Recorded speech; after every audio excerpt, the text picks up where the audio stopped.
আপনাদের জানতে হবে বা বুঝতে হবে, আমরা সবাই জানি যে এত বড় বিশাল ম্যান্ডেট দিয়ে বাংলার মানুষ আমাদের কেন এনেছে নতুন সরকার।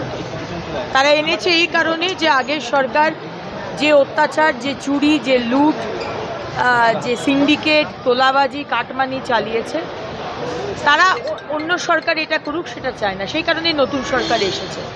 সুতরাং বাংলার মানুষ যা চাইবে তাই হবে। আজকে যারা যারা ভেবেছিল তারা ইন্ডিসপেন্সিবল, তাদের কোনোদিন সরানো যাবে না। চুরি করে যাবে, লুট করে যাবে, কারণ মমতা ব্যানার্জি, অভিষেক ব্যানার্জির আশীর্বাদের হাত তাদের মাথার উপর আছে। আজকে মানুষ দেখিয়ে দিল যে মানুষ শেষ কথা বলবে। দিদি, মাদ্রাসাগুলো শিক্ষা ব্যবস্থা পরিকাঠামো খতিয়ে দেখার নির্দেশ দিয়েছে রাজ্য সরকার। অবশ্যই দেখতে হবে, কারণ আমি বরাবর বলে এসেছি, বিধানসভার মধ্যেও যখন বিরোধী দলে ছিলাম তখনও বলে এসেছি যে আজকে প্রায় 5,713 কোটি টাকার যে অনুদান দেওয়া হচ্ছে মাদ্রাসাতে, সেখানে কতগুলো ছেলেমেয়ে তার সাহায্য পাচ্ছে, তার হেল্প পাচ্ছে, কতগুলো ছেলেমেয়ে doctor, engineer, IAS, IFS, IRS, scientist, এগুলো হচ্ছে, এটা দেখা দরকার। টাকাগুলো কোথায় যাচ্ছে, মাদ্রাসাতে মডার্ন এডুকেশন দেওয়া হচ্ছে কিনা। কারণ আমরা চাই বাংলায় নতুন সরকার যে উন্নয়নের যে রাস্তা আমরা নিয়েছি, সেখানে সংখ্যালঘু সম্প্রদায়ের ছেলেমেয়েরাও তারা যোগ দিক, একসাথে আমরা বাংলাকে এগিয়ে নিয়ে যাব। তৃণমূলের ভোট ব্যাংক যে সংখ্যালঘু ভোট ব্যাংক, তা ভাঙন ধরেছে, আপনাদের কি সুবিধা হচ্ছে? সুবিধে অসুবিধার বিষয় নয়।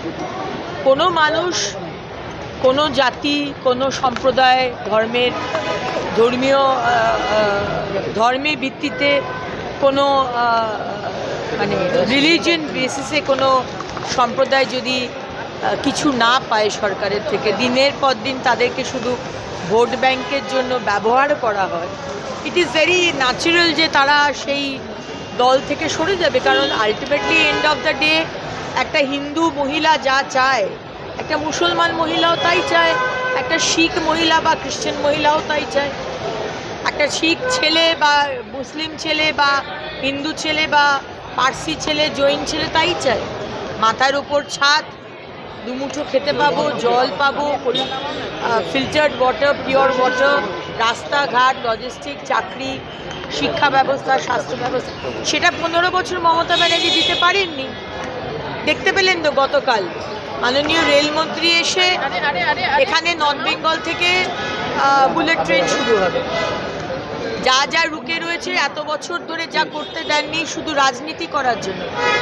অনারেবল সুপ্রিম কোর্ট বলেছে চিংড়িঘাটার যে এইটুকুনি কাজ বাকি ছিল মেট্রোর, রাজনীতি করবেন না, মানুষের উন্নয়নের কাজটাকে বাধা দেবেন না, এটা অনারেবল সুপ্রিম কোর্টের অবজারভেশন। এবং সেখানে তারা বলেছিল মমতা ব্যানার্জির সরকার উৎসব আছে তাই তারা করতে পারছে না।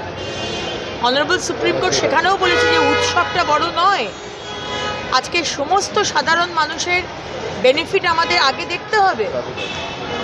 আজ আমাদের সরকার 1 মাসও হলো আসেনি, কিন্তু আজকে চিংড়িঘাটার যে মেট্রোর কাজ রুকেছিল সেটা কমপ্লিট হয়ে গেছে, কম সময়ে কমপ্লিট হয়েছে প্রত্যেকটা জিনিস। আজকে বিএসএফকে জমি দেওয়া হয়নি, শুধু বাংলার লোকের সুরক্ষা নয়, সারা ভারতবর্ষের 140 কোটি মানুষের সুরক্ষা নিয়ে ছিনিমিনি খেলেছে। সেই কাজটি ফার্স্ট ক্যাবিনেট মিটিংয়ে মাননীয় মুখ্যমন্ত্রী সেটাকে চালু করে দিয়েছে। সুতরাং প্রত্যেকটা জিনিস ডবল ইঞ্জিনের সরকারি দ্রুত গতিতে এগোবে। অভিষেক বন্দ্যোপাধ্যায় দিল্লি গিয়েছেন, আগামীকাল যাওয়ার কথা, কি বলবেন? আমাদের এটা খুব একটা গুরুত্বর বিষয় নয়। তৃণমূল থাকলেও না তৃণমূল 10 টুকরো হলো না 2 টুকরো হলো, যে পার্টির কোনো নীতি নেই, আদর্শ নেই, দর্শন নেই, সেই পার্টি কোনোদিন থাকতে পারে না। কিন্তু এত তাড়াতাড়ি তৃণমূল টুকরে টুকরে গ্যাং হয়ে যাবে এটা জানা ছিল না। দিদি